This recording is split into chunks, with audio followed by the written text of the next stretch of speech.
Ricardo Calafiori, cơ hội. Cái gì? Cái gì? Phút đi thôi. Lại có thêm một cơ hội nữa, đánh đâu, không vào. mà thiêu cô. Lần này là Julian Timber. Mày cháu mà gì? Lần này là Timber. Saka dứt điểm tầm thấp. Mẹ đi rồi. Một dừng chân về phía hậu vệ của Aston Villa. Chốt chặn cuối cùng là Kamara, cầu thủ mang áo số 44. Và dứt điểm tầm cao thì có lẽ là lưới của Martinez đã phải rung lên rồi. Ai Abin hả? Ai Abin à?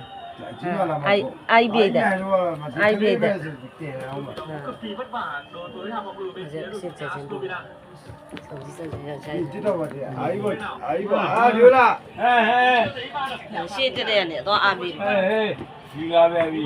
Cuối trận tài trích va và có một Đây là cơ hội. Mà càng đâu nhở, phí lại đi. Saka ơi, để tao. Không được. Đây là. Không mà xoay này đi. Là điêu là. Nhưng không thể dứt điểm thành công. Ấy này sao này là? Wow, đi đuôi à? Của trọng tài Victor Banquet dành cho Ricardo Calafiori. Đây là. Kéo áo thì trước đó Tôi bữa lúc đó là mà bao hoài này, cô khăn sẽ ăn này để chỉnh. Làm sao mà bao là bỏ, là vui. Đây là. Mà Declan Rice Khó này đi. cầu thủ phía sau và nếu như có một tín hiệu chủ động hơn Thôi đi qua. phía sau thì có lẽ là hợp lý hơn. Đây ạ. Mình nghĩ rằng quả bóng này nó hơi với. Nếu như để cho Leno Trossard băng vào đánh đầu dứt điểm hoặc là đệm lòng sẽ là hợp lý hơn. Quả bóng vừa rồi thì Ricardo Calafiori, cơ hội. Cái gì? Cái gì? Phút đi thôi. Lại có thêm một cơ hội nữa, đánh đâu, không vào. mà thiêu cô. Lần này là Julian Timber. Mày cháu mà gì? Lần này là Timber. Saka dứt điểm tầm thấp.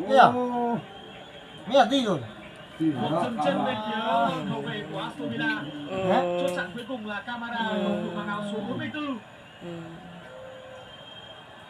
Và dứt điểm tầm cao thì có lẽ là lưới của Martinez đã phải rung lên rồi. Ai Abin hả? Ai Abin à? Ai biết đấy. Ai biết đấy. Cực kỳ vất vả đối với hàng phòng ngự bên phía đội của Aston Villa. đưa ra. Shit đấy nè, tôi Abin. Đi ra về đi. Cuối trận tài trích va và có một Đây là cơ hội.